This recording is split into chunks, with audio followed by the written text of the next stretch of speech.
Hello my dear student, আশা করি এই pandemic সিচুয়েশানে তোমরা প্রত্যেকেই ভালো আছো এবং নিজের বাড়িতেই আছো। আজকে আমি আলোচনা করব একটা দ্রবণের যে গাঢ়ত্ব, সেই গাঢ়ত্বের শক্তিমাত্রা নির্ণয় করার বা শক্তিমাত্রা ব্যাখ্যা করার যে এককগুলি আছে, যেমন মোলারিটি, মোলালিটি, নর্মালিটি, শতকরা পরিমাণ প্রভৃতি, সেই জিনিসগুলো নিয়ে আলোচনা করব। তোমাদের একাদশ এবং দ্বাদশ শ্রেণীতে লাগবে এবং বিভিন্ন কম্পিটিটিভ এক্সামে লাগবে এই ক্লাসটা তোমাদের কনসেপ্ট ক্লিয়ার করার জন্য। তো সুতরাং চ্যাপ্টারটা বা আমার এই ক্লাসটা আশা করবো শেষ পর্যন্ত তোমরা দেখবে। যেখানে মনে হবে যে এই তথ্যটি একটু খাতায় লিখে নেওয়ার দরকার আছে, ভিডিওটি পজ করে লিখে নেবে, তোমাদের সুবিধার্থে এই কথাটি বললাম। যাই হোক, দেখো, প্রথম আমি আলোচনা করব মোলারিটি। যে কোনো দ্রবণের ক্ষেত্রে দুটি জিনিস সাধারণত থাকে, একটি হচ্ছে সলভেন্ট অর্থাৎ দ্রাবক, আর একটি হচ্ছে সলিউট অর্থাৎ দ্রাবক। যে বানানটা বড় সে বেশি পরিমাণে থাকবে, এটা ছোটবেলার কনসেপ্ট। যে বানানটা বড় অর্থাৎ সলভেন্ট বানানটা বড়, এটা বেশি পরিমাণে থাকবে, আর সলিউট বানানটা ছোট, ওটা কম পরিমাণে থাকবে। ধরা যাক জল আর চিনির শরবত তৈরি করা হয়েছে। জলটা হচ্ছে দ্রাবক, চিনিটা হচ্ছে দ্রাবক। এইদিকে সলভেন্ট এবং সলিউট। এইখানে আমি একটু প্রথমেই দেখে নিতে বলবো, যখনই কোনো একটি সলভেন্টের ওয়েট বলবো আমি, সেটাকে এখানে আমি W1 ধরবো টোটাল ডিসকাশনে, এবং সলিউটের ক্ষেত্রে আমি ধরবো W2। ওকে, যখনই মলিকুলার ওয়েট অর্থাৎ আণবিক ভর যখন বলবো ওই সলভেন্টের, তখন সেটাকে আমি M1 ধরবো এবং সলিউটের ক্ষেত্রে M2 ধরবো। ওকে, তো এই ব্যাপারটা আগে আমরা মোটামুটিভাবে মাথায় রাখবো, তারপর আমরা ব্যাখ্যা করবো। ধরা যাক মোলারিটি। মোলারিটি আমরা কাকে বলবো? মোলারিটি বলবো যে number of mole of solute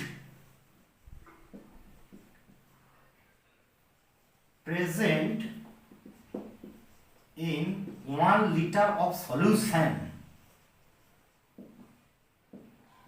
1 liter or 1000 ml। এই ছোট্ট একটি কথা ভালো করে মাথায় রাখতে হবে যে 1 লিটার একটা দ্রবণে, অর্থাৎ সেখানে দ্রাবক এবং দ্রাব্য আছে, 1 লিটার একটা দ্রবণে কত মোল দ্রাব্য দ্রবীভূত আছে, সেটাই হচ্ছে ওই দ্রবণের মোলারিটি। এই মোলারিটিকে সংক্ষেপে আমরা লিখতে পারি W2/M2V, যেখানে অবশ্যই W2 মানে হচ্ছে সলিউটের ভর এবং M2 মানে হচ্ছে সলিউট অর্থাৎ দ্রাবের আণবিক ভর। এখানে কিন্তু দ্রাবকের ভর বা আণবিক ভর লাগছে না, লাগছে কি V। V হচ্ছে কিন্তু volume, volume of solution,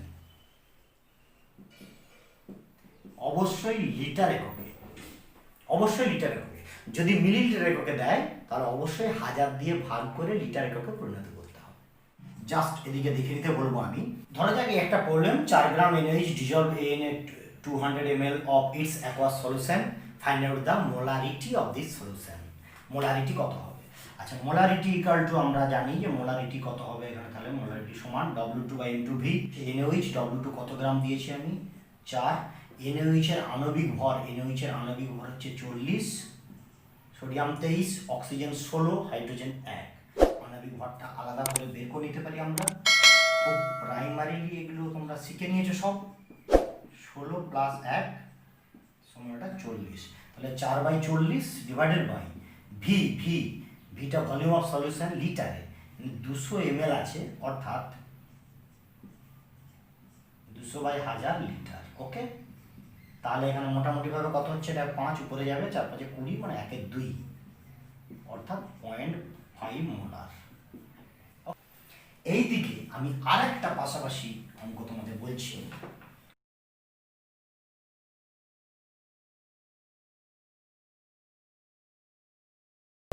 In 200 ml 2 molar H2SO4 solution, what is the amount of H2SO4 dissolved? অর্থাৎ 200 ml 2 মোলার H2SO4 সলিউশনে কত গ্রাম H2SO4 দ্রবীভূত আছে। 2 মোলার আছে মানেই জাস্ট এই দিকটা একটু দেখতে বলবো, এই দিকটা একটু দেখতে বলবো। তাহলে মোলারিটি দেওয়া আছে 2, W2টা আমাদের বের করতে হবে কত গ্রাম। M2 হচ্ছে যে H2SO4 এর আণবিক ভরটা বের করতে হবে, এটা 98, এটা তোমরা বের করে নিতে পারবে সহজেই। আর আয়তনটা হচ্ছে 200 ml, আগেই বলেছি 200 ml মানে 200/1000, অর্থাৎ এটা হয়ে যাবে 0.2। এখান থেকে আমরা ইজিলি বের করতে পারবো W2। ওকে, W2 বের করতে পারবো। এবার আমরা আসবো মোলালিটিতে। Number of moles of solute dissolve in 1 kg of solvent or 1000 gram of solvent। অবশ্যই একটা কথা আমি মাথায় রাখতে বলবো যে মোলালিটি যখন বলবো এখানে কিন্তু সলভেন্ট আসবে, এখানে কিন্তু সলভেন্ট আসবে, এখানে কিন্তু সলিউশন আসবে না। সলিউশন মানে কিন্তু দ্রাবক এবং দ্রাবক মিশেই আছে, শুধু সলভেন্ট মানে কিন্তু শুধু দ্রাবক আছে, অর্থাৎ জলের পরিমাণটাই বা যে দ্রাবক ব্যবহার করব তার পরিমাণটাই হবে কিন্তু 1 কেজি। এটা মাথায় রাখতে হবে। সেই 1 কেজি জলের মধ্যে, সেই 1 কেজি বেঞ্জিনের মধ্যে, সেই 1 কেজি দ্রাবকের মধ্যে যত মোল দ্রাবক দ্রবীভূত থাকবে সেই মোল সংখ্যাটাকেই বলবো আমরা মোলালিটি। বোঝা গেছে? মোলারিটির সঙ্গে লিটির একটু পার্থক্য আছে। সেখানে কিন্তু দ্রবণের আয়তন দেওয়া ছিল, এখানে শুধু দ্রাবকের ভর দেওয়া আছে। কথাটা কিন্তু ভুললে চলবে না, কনসেপ্ট কিন্তু গন্ডগোল হয়ে যাবে ওখান থেকে। এখানে আমরা লিখতে পারি যে মোলালিটি স্মল m সমান, এর গাণিতিক রূপটা হচ্ছে অনেকটা এরকম, W2/M2 × W1। অবশ্যই এখানে যদি W1টাকে আমরা গ্রামে প্রকাশ করি, গ্রাম এককে প্রকাশ করি, তখন কিন্তু উপরে একটা 1000 টার্ম অবশ্যই গুণ করবে। তাহলে মোলালিটির গাণিতিক রূপটা কি হলো আমাদের, M সমান W2 × 1000/M2 × W1।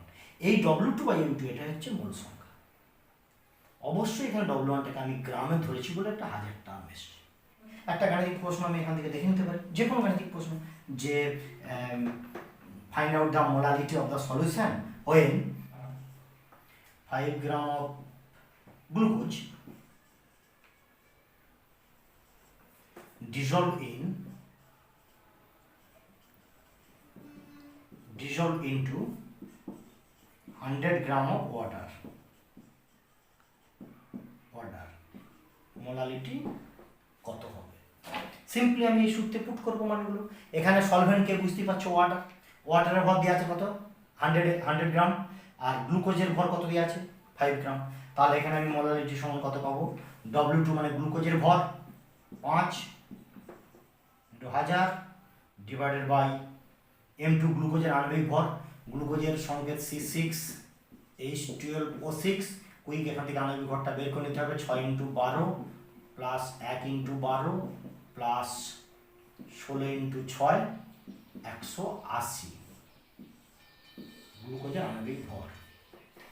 তাহলে এখানে আমরা 180 ইন্টু জলের ভর যেটা দিয়েছে 100 সেটা বসাবো, বসিয়ে ক্যালকুলেশন করলে মোটামুটি 550 5/18 এরকম একটা মান পাবো, দশমিকে এটা ক্যালকুলেশন হয়ে যাবে। অবশ্যই W1 এখানে কিন্তু গ্রাম এককে আছে এবং W2টাও কিন্তু গ্রাম এককেই আছে। এই দিকে যদি একটা গাণিতিক প্রশ্ন আমি দিই, 5 gram glucose dissolved into 100 ml solution, then find out the molality of solution।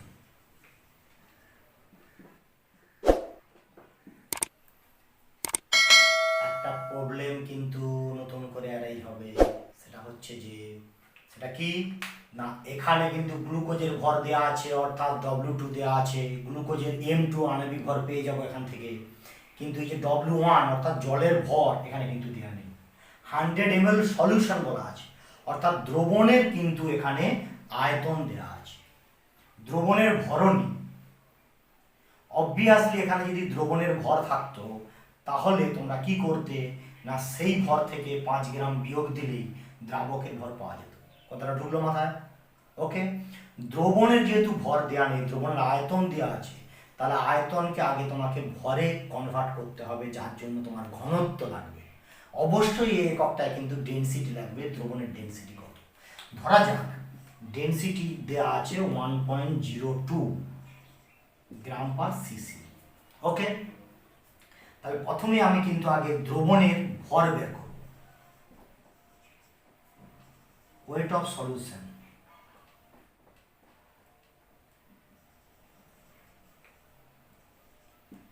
Weight of solution কত হবে এখান থেকে? ওয়েট অফ সলিউশন হবে ভলিউম ইন্টু ডেনসিটি, অর্থাৎ 102 গ্রাম। তাহলে শুধু W1 অর্থাৎ জলের ভরটা কত, W1, এই W1 কত আগে বের করবো আমরা। 102 মাইনাস 5 অর্থাৎ 97 গ্রাম। দেন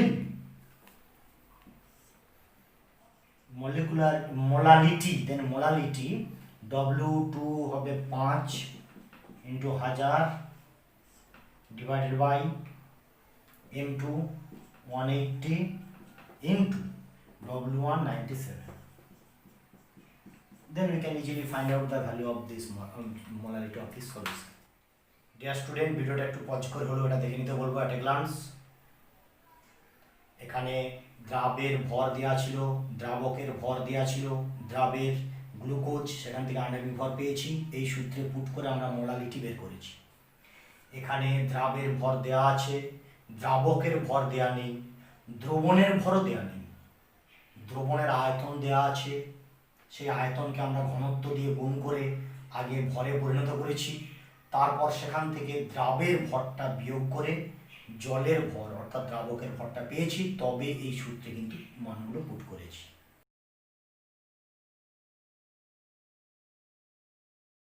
এবার আসবো নর্মালিটিতে। হুবহু মোলারিটির মতো, প্রথম যেটা বললাম মোলারিটির মতোই, কিন্তু এখানে নর্মালিটিতে দ্রাবের কত মোল আছে না বলে নর্মালিটির সংজ্ঞা হচ্ছে যে কত গ্রাম তুল্যাঙ্ক আছে, গ্রাম equivalent, number of gram equivalent of solute dissolved in 1 liter solution or 1000 ml solution। খুব মনোযোগ সহকারে বুঝে নিতে হবে। মোলারিটির মতোই সেখানে নাম্বার অফ মোল ছিল, এখানে গ্রাম ইকুইভ্যালেন্ট। গ্রাম ইকুইভ্যালেন্টটা জানতে গেলে আমাদের কিন্তু ইকুইভ্যালেন্ট ওয়েট বা তুল্যাঙ্ক ভার বের করা শিখে নিতে হবে। তুল্যাঙ্ক ভার বের করা আমরা কিন্তু জানি প্রত্যেকে। তুল্যাঙ্ক ভারটা আমরা কি করে বের করতে পারি, জাস্ট কুইক এদিকে একবার, যে কোনো এক আম্লিক ক্ষারের ক্ষেত্রে অর্থাৎ এখানে OH এর সংখ্যাটা দেখবো, যেমন NaOH দেখবো, NaOH এর ক্ষেত্রে তুল্যাঙ্ক ভার আমরা বের করতে পারি এর আণবিক ভর বাই 1 অর্থাৎ 40/1 মানে 40। আবার CaOH এর হোল 2, এক্ষেত্রে আমরা তুল্যাঙ্ক ভার বের করতে পারি আণবিক ভর বাই 2, কারণ OH সংখ্যা এখানে দুটি আছে। তাহলে এখানে ক্যালসিয়ামের 40 আণবিক ভর 40 প্লাস 16 17 34/2 কত হবে, এটা 74/2 মানে হয়ে যাবে 37। ওকে, ক্যালসিয়াম হাইড্রোক্সাইড। আবার ধরা যাক অ্যাসিডের ক্ষেত্রে, এটা ক্ষারের ক্ষেত্রে, অ্যাসিডের ক্ষেত্রে ধরা যাক যেমন HCl এ কিন্তু ক্ষার গ্রাহিতা 1, কারণ একটি মাত্র প্রতিস্থাপনযোগ্য হাইড্রোজেন আছে। সুতরাং সেক্ষেত্রে তুল্যাঙ্ক ভার হয়ে যাবে আণবিক ভর বাই 1। তাহলে আণবিক ভর HCl এর 1 প্লাস 35.5/1 অর্থাৎ 36.5। আবার H2SO4 এর ক্ষেত্রে যদি আমি বলি, H2SO4 এর ক্ষেত্রে তুল্যাঙ্ক ভর হয়ে যাবে আণবিক ভর বাই 2, মলিকুলার ওয়েট বাই 2, কারণ এখানে প্রতিস্থাপনযোগ্য হাইড্রোজেন আছে দুটি অর্থাৎ এর ক্ষার গ্রাহিতা 2, সেক্ষেত্রে হয়ে যাবে কিন্তু 98/2 অর্থাৎ 49। এই যে সব তুল্যাঙ্ক ভারগুলো বেরোচ্ছে, এই যে তুল্যাঙ্ক ভারগুলো সব বেরিয়েছে প্রত্যেকের, এই অ্যামাউন্ট ভরগুলোকে আমরা বলবো 1 গ্রাম তুল্যাঙ্ক বা 1 গ্রাম ইকুইভ্যালেন্ট। NaOH এর 1 গ্রাম ইকুইভ্যালেন্ট পরিমাণ কত না 40 গ্রাম। ক্যালসিয়াম হাইড্রোক্সাইডের 1 গ্রাম ইকুইভ্যালেন্ট মানে কত 37 গ্রাম। HCl এর 1 গ্রাম ইকুইভ্যালেন্ট মানে কত 36.5 গ্রাম। সালফিউরিক অ্যাসিডের 1 গ্রাম ইকুইভ্যালেন্ট মানে কত 49 গ্রাম। গ্রাম ইকুইভ্যালেন্ট হচ্ছে যে গ্রাম ইকুইভ্যালেন্ট যখন আমরা বের করব তখন ওয়েট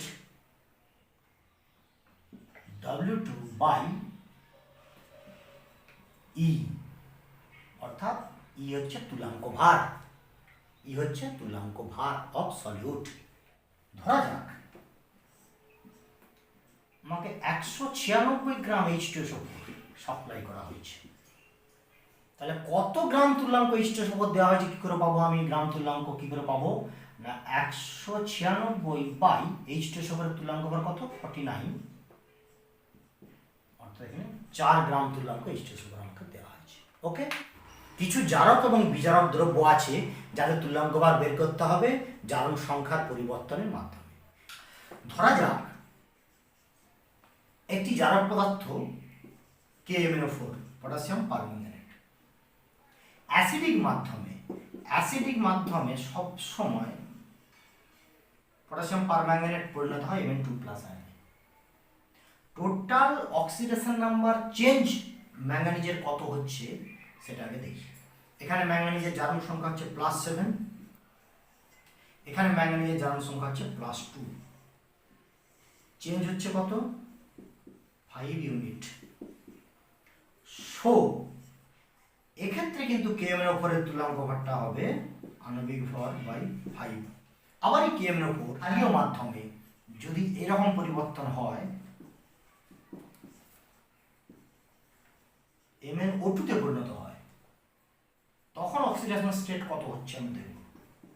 +7 সেখান থেকে হচ্ছে +4, অর্থাৎ এখানে কিন্তু 3 একক 3 unit, then equivalent weight will be M/3. ওকে, সুতরাং এই সমস্ত পদার্থগুলির কিন্তু তুল্যাঙ্ক ভার ফিক্সড নয়। কিভাবে এরা নিজেরা বিজারিত হচ্ছে, অপরকে কিভাবে জারিত করছে তার উপর ডিপেন্ড করবে এদের তুল্যাঙ্ক ভার। ক্লিয়ার? এই তুল্যাঙ্ক ভার ক্যালকুলেশন কিন্তু না শিখলে নরমালিটিটা কিন্তু শেখা যাবে না। তাহলে তুল্যাঙ্ক ভারটা মোটামুটি একটা আইডিয়া দিলাম আমি, এটা নিশ্চয়ই দেখে নিয়েছো।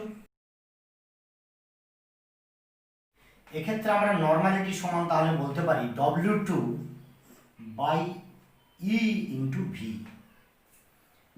যেখানে কিন্তু E হচ্ছে যে ইকুইভ্যালেন্ট ওয়েট অফ সলিউট। ওকে, একটা গাণিতিক প্রশ্ন আমরা এখানে দিতেই পারি।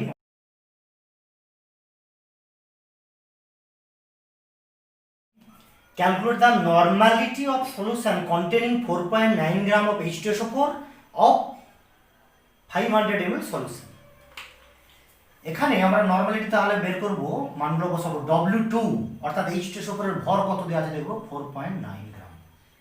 ওকে, ডিভাইডেড বাই E অর্থাৎ H2SO4 এর তুল্যাঙ্ক ভার, আমরা আগেই বের করেছি H2SO4 এর তুল্যাঙ্ক ভার 49, ইনটু ভিটা অবশ্যই লিটারে, 500 ml আছে মানে কিন্তু 500/1000, অর্থাৎ এটা 0.5। এখানে আমি দেখতে পাচ্ছি যে 4.9 কাটে যাবে, তাহলে এটা 1/5 মানে 0.2 নরমাল। ওকে, এভাবে আমরা ক্যালকুলেশন করে নিতে পারি, অর্থাৎ এখানে কিন্তু তুল্যাঙ্ক ভার নির্ণয়টা কিন্তু খুব জরুরি।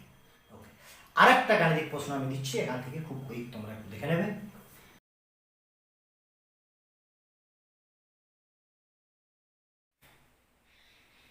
Two 50 ml N/10 oxalic acid একটা সলিউশন আমরা তৈরি করব, সেখানে কতটা অক্সালিক অ্যাসিড আমাদের লাগবে সেটা আমরা একটু নির্ণয় করব। ওকে, অক্সালিক অ্যাসিডের ফর্মুলাটা COOH 2H2O। এখানে আমরা যদি তুল্যাঙ্ক ভারটা নির্ণয় করতে চাই তাহলে অবশ্যই আণবিক ভরকে 2 দিয়ে ভাগ করব, কারণ দুটো আম্লিক হাইড্রোজেন আছে। আর এই গ্লাস জলটা কিন্তু অবশ্যই আমাদেরকে মাথায় রাখতে হবে অক্সালিক অ্যাসিডের সঙ্গে থাকে, যে অক্সালিক অ্যাসিডের সলিউশনটা আমাদের ল্যাবে তৈরি করা হচ্ছে। তাহলে এখানে কিন্তু এর আণবিক ভরটা বের করবো আমরা, ক্যালকুলেশন করে নেবো এর আণবিক ভর।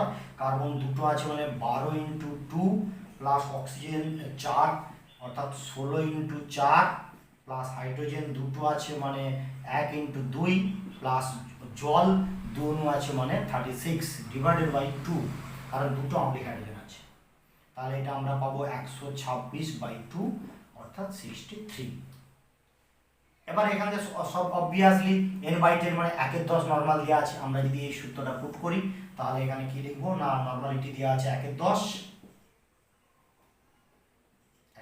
সমান এই W2 আমাদেরকে ক্যালকুলেশন করতে হবে, অ্যামাউন্ট W2 ডিভাইডেড বাই তুল্যাঙ্ক ভার হচ্ছে যে 63 ইন্টু ভি অর্থাৎ 250 ml, যেটা লিটারে করতে হবে, অর্থাৎ 250 ডিভাইডেড বাই 1000। তাহলে এখান থেকে আমরা ইজিলি ক্যালকুলেশন করতে পারি যে W2 সমান 63/40 অর্থাৎ 1.575 গ্রাম, অর্থাৎ 250 ml n/10 অক্সালিক অ্যাসিড তৈরি করার জন্য আমাদের 1.575 গ্রাম অক্সালিক অ্যাসিড প্রয়োজন। পার্সেন্টেজ নিয়ে আমি একটি ছোট্ট কথা বলে নিতে চাই। যখন পার্সেন্টেজ দেওয়া থাকবে দ্রবণে দুই ভাবে থাকতে পারে, W/W। প্রথমটি হচ্ছে ওয়েট অফ সলিউট, দ্বিতীয়টি হচ্ছে ওয়েট অফ সলিউশন, অর্থাৎ টোটাল সলিউশনের ভরটা দেওয়া থাকে। আরেকটি ভাবে থাকতে পারে W/V। এখানে ডব্লিউটা তো ওয়েট অফ সলিউট হয়ে গেল, V volume of solution.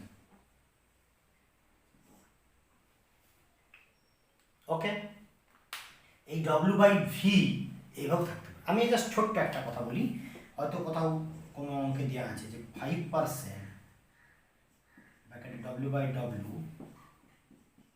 NaOH এর একটি জলীয় দ্রবণ। ওকে, তার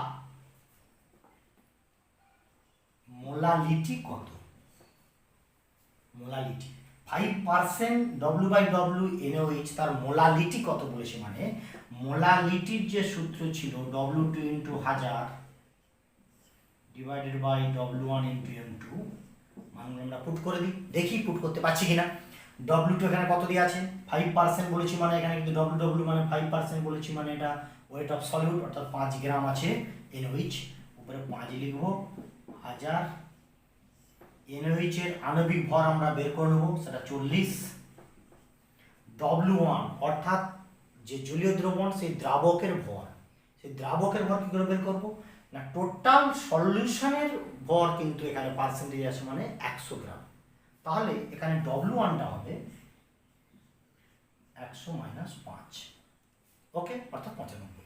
এভাবে কিন্তু আমরা গাণিতিক প্রশ্নগুলো করে নিতে পারি।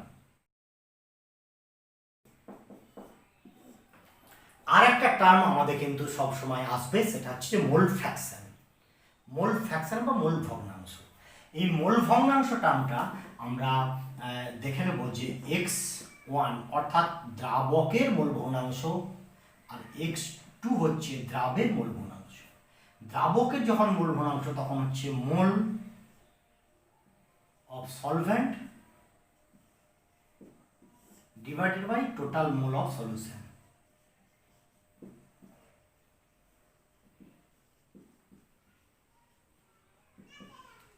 অর্থাৎ টোটাল দ্রবণের মোল সংখ্যা নিচে থাকবে, শুধু সলভেন্টের মোল সংখ্যা উপরে থাকবে, সেটা হচ্ছে x1 অর্থাৎ mole fraction of solvent.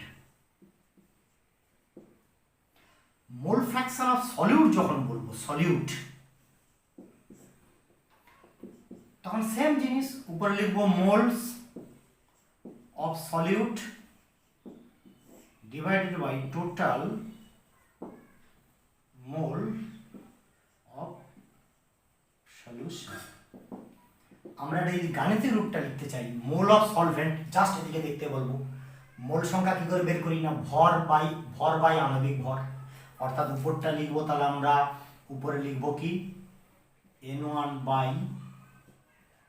Plus N2, উপরে তাহলে আমরা লিখবো যে W1/M1 divided by W1 by M1 plus W2 by M2।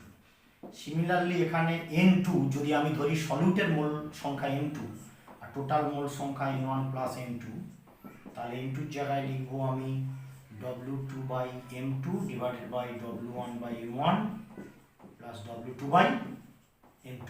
Okay, একটা ছোট্ট গাণিতিক প্রশ্ন যদি আমি এখান থেকে বলি, 5% অ্যাকোয়াস সলিউশন অফ গ্লুকোজ, এই তথ্যটা আমাদের দেওয়া আছে।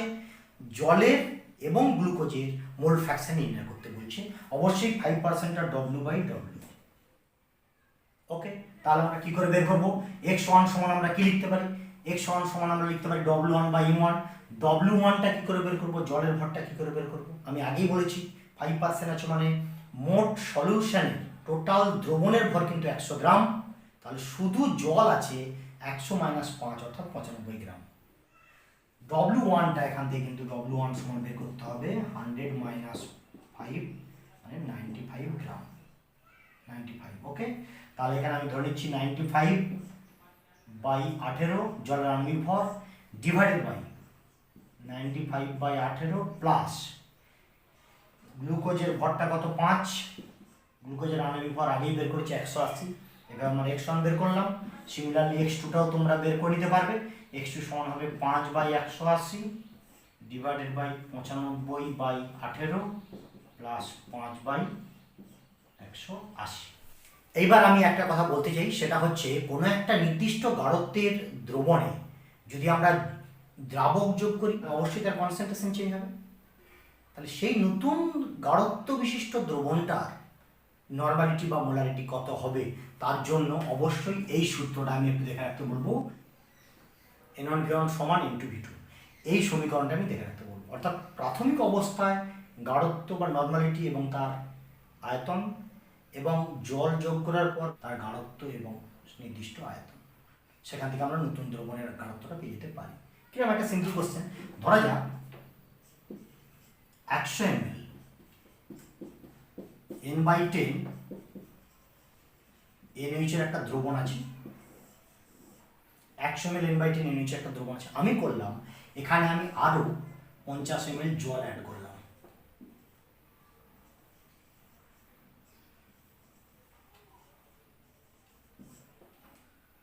এই দ্রবণটাতে 50 ml জল অ্যাড করলাম, তাহলে নতুন যে দ্রবণটা হলো তার গাঢ়ত্ব কত হবে? তখন এই সূত্রটা কিন্তু কাজে লাগে।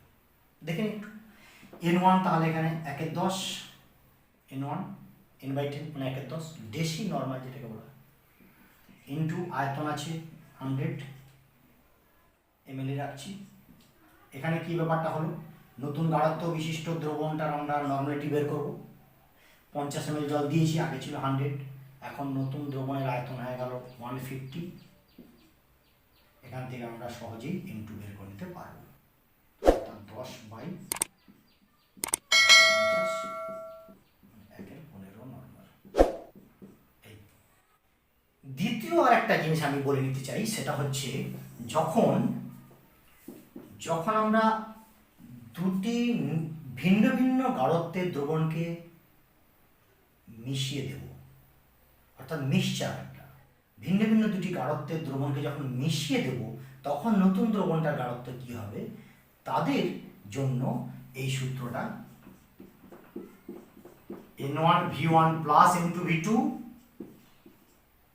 Divided by V1 plus V2। Okay, কি ব্যাপারটা, ধরা যাক 100 ml N/10 H2SO4, 200 ml N/5 HCl, একই টাইপের সব অ্যাসিডগুলো একসাথে হয়তো আমি মিশিয়ে দিচ্ছি। তখন আমার নতুন নর্মালিটি এখানটা কি হবে তাহলে না N1 অর্থাৎ N/into 100 প্লাস N2V2 অর্থাৎ N/5 into 200 divided by V1 plus V2 অর্থাৎ 100 প্লাস 200। এটা আমরা ক্যালকুলেশন করে নিতে পারি, অর্থাৎ 50 বাই 300 মানে এটা 1/6 নর্মাল, এভাবে আমরা বের করে নিতে পারি। ঠিক এরপরে যদি আরো একটা আমি অ্যাসিড যোগ করে দিই, এখানে নাইট্রিক অ্যাসিড যোগ করি, তাহলে এখানে প্লাস N3V3 হয়ে যাবে। আবার একটা যোগ করলে N4V4 হয়ে যাবে। এভাবে যোগ হতে হতে হতে হতে থাকবে V1 plus V2 plus V3 plus V4। ওকে, যদি অ্যাসিড এবং ক্ষার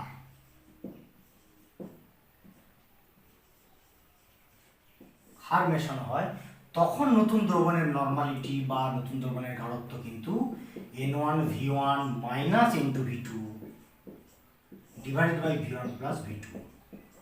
অবশ্যই মনে রাখতে হবে এখানে N1V1টা গ্রেটার দেন N2V2। কিরকম একটা কোশ্চেন দিই, ওকে। 100 ml N/10 HCl তাতে যোগ করছি 50 ml N/2 NaOH। নতুন যে মিশ্রণটা তৈরি হবে দ্রবণে তার গাঢ়ত্ব কত হবে, তখন এই ফর্মুলাটি। এক্ষেত্রে আমরা নতুন গাঢ়ত্ব যখন বের করব তখন N1V1 এর ভূমিকাটা কে পালন করবে তার জন্য কিন্তু আগে গুণ করে দেখে নিতে হবে। এখানে 50 × 1/2 মানে 25, এখানে 100 × 1/10 মানে 10, অর্থাৎ N1V1 কিন্তু রোল প্লে করবে NaOH-টা। তাহলে এখানে আমরা কিন্তু লিখব যে N/2 × 50 minus N/10 × 100 divided by total volume 50 plus 100। এখান থেকে আমরা ক্যালকুলেশন করব 25 আর এটা 10 মানে 15 N/150 অর্থাৎ N/10। ওকে, সবাই ভালো থেকো। প্যান্ডেমিক সিচুয়েশনে সবাই বাড়িতেই থেকো।